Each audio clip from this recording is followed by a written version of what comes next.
আসলে সমাজের ভিতরে নামাজি ব্যক্তি যেমন আছে ইমুনের যারা সুদের ব্যবসা করে হেরাও আছে। হুম। আজকে একটা খবর দেখলাম, মাধবদীর পার্শ্ববর্তী গ্রামে সুদের টেয়ার লাগে একজন লোক মৃত্যুবরণ করছে। সুদিগ টেয়ার কালে। আচ্ছা, তোরা সুদের ব্যবসা করস, এটা তোরা ডোকাটা খাস খা, এটা না পাইলে এই আড্ডি না পাইলে তগ মুগদা কুকুরের মতো গেউ গেউ তো শব্দ আই। তো সময় সময় দেখা গেছে কাম হয় আবার হয় না ঠিক মতো। তগ মো যদি এই আড্ডিটা না দিতারে তগ মো এর বাসায় এত খারাপ হয়, যেই সব সুদিরা মো এর বাসা খারাপ করস। তগর একটা কথা কই, তোরা মরজবালা আছে না, তোরা বেমায়া বেমায়া মরবি। আর তগ মুখটা বালা মাইনছে জীবন তখন মুখটা দেখতো না। তখন বাইর যদি 7 তালা না যদি 20 তালাও হয়, মাইনছে থুতু ফালাইব যে এটা সোদের টেয়ার বাড়ি। তখন চক্ষ যদি সরম থাকতো তাহলে তোরা মানুষের বাড়িতে গিয়া গালিমন্দ করতি না এবং মানুষে এত টর্চারিং করতি না। এই সমাজের মধ্যেই এমন কিছু কিছু সুদি আছে, মানে হ্যাঁ গজ জ্বালায় মানুষ অতিষ্ঠ হয়ে গেছে গা। মানে এই আড্ডিটা খাওয়ার লাগে হ্যাঁ পাগল হয়ে থাকা। আড্ডিটা যদি না দিতারে তো এই কয় তখন জন্মের ঠিক নাই, তোরা কলা ক্ষেতের জন্মের, তোরা উক ক্ষেতের জন্মের, হ্যাঁ সব হ্যাঁ জন্ম বালা। তোকে যদি জন্ম বালা হইতো তাহলে জীবনে মানে যেসব ব্যবসা করেরি।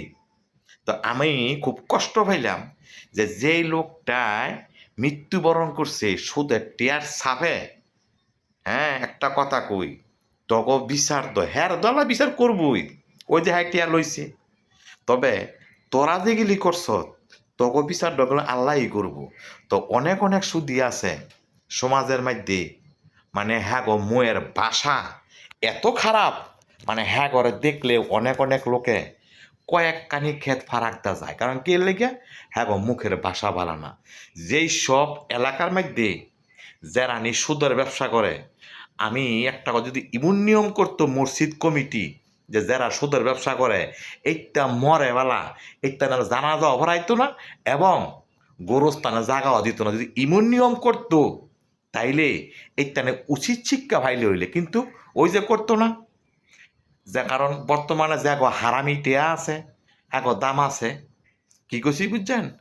এইসব লোক কিছু কিছু সুদি আছে সামনের কাতারে গিয়ে বইবে নামাজ পড়ে, আবার হুজুরের পিছনে গিয়ে আবার আকামতো দেয়। কি কইছি বুঝছেন? সুদির গড়ের সুদি। তগর একটা কথা কয়ে দিই, তগ বিচার যদি কেউ নাও কর্তারে তবে আল্লাহ স্বয়ং করব। যেই সব এলাকার মধ্যে যারা সুদের টেয়ার লাগিয়া টর্চারিং করব, মানে শাসাইব, টেনশন দিব, আমি একটা কথা কয়ে দিই, যারা যারা শুধু রূপে টেয়া লইছ হ্যাঁ করে এক টেয়াও দিবি না, পারলে ফায়ের জোতা খোয়ায় ঠাস ঠাস করে বেরিয়ে দিবি। এই সব লোক ঘরে বাইক যাওয়ার সময় বাইক ডুয়া মারতো ফিসা লইয়া, মুটটা ফিসা লইয়া হুমানে বেরিয়ে দিবি। এই সরম ছাড়া এই কুলু করে এমন কিছু কিছু সুদি আছে, মানে কুকুরও ঘুমাতে উঠে না রাইট না হইতে মাঞ্চের ঘরে দুয়ারে দুয়ারে দুয়ারে দুয়ারে ঘুরে। তোরা একটা কথা মনে রাখিস, তগরে আল্লাহ সারা জীবন মাঞ্চের ঘরে দুয়ারে দুয়ারে তুলবো এবং দুয়ারে দুয়ারে তগরে ঘুরাইব। আর তোরা মনে করিস না যে তগ বাই বিল্ডিং উঠছে দেখিয়া তগরে মাঞ্চে জবর বালা কয়। অনেক লোক আছে ওপনে গোপনে স্যাক স্যাক দিয়া সুদের ব্যবসা করে। আবার ইমুনে কিছু কিছু বান্ধবী ভরে যে হ্যাঁ তেনে মনে হয় যে বালা লোক কোনো একটাও নাই। আরে সুদির ঘরের সুদি, তোর ফাফের কারণে তোর গোষ্ঠী সুদা এই ফাঁদ বহন করে। কিছু কিছু লোক আছে যারা সুদের ব্যবসা করে না, হ্যাঁ গো ঘরের মধ্যে আল্লাহ ইমন কিছু কিছু রোগ দিয়া রাহে, মানে হ্যাঁ যেমনে মাইনছের রক্ত শুষা নেয়, হ্যাঁ রক্ত শুষাও ইমনের ওষুধও আল্লাহ কামুই লাগাই দেয়। তো আমার কথা হইলো খুব কষ্ট পেলাম খবরটা দেখিয়া, যারা যারা সুদের ব্যবসা করস সময় থাকতে ভালো হয়ে দেখিয়া, নাইলে তগ তগ এই মনে কর তগ এই সব হাল অবস্থা দেয়ার লাগিয়া আল্লাহ আঙ্গর যদি তাদের জীবিত রাহে তোরা মরস বালা তোরা কেমনে যে বেমায় বেমায় মরস এগুলি দেহা লাগে যাতে আল্লাহ যাতে জীবিত রাহে কি করছি বুঝছ একটা কথা মনে রাখিস সুদীর গড়ের সুদীরা তব বিচার স্বয়ং করবো আল্লাহ কথাটা মনে রাখিস তোরা খুব কষ্ট পাইলাম খবরটা দেখা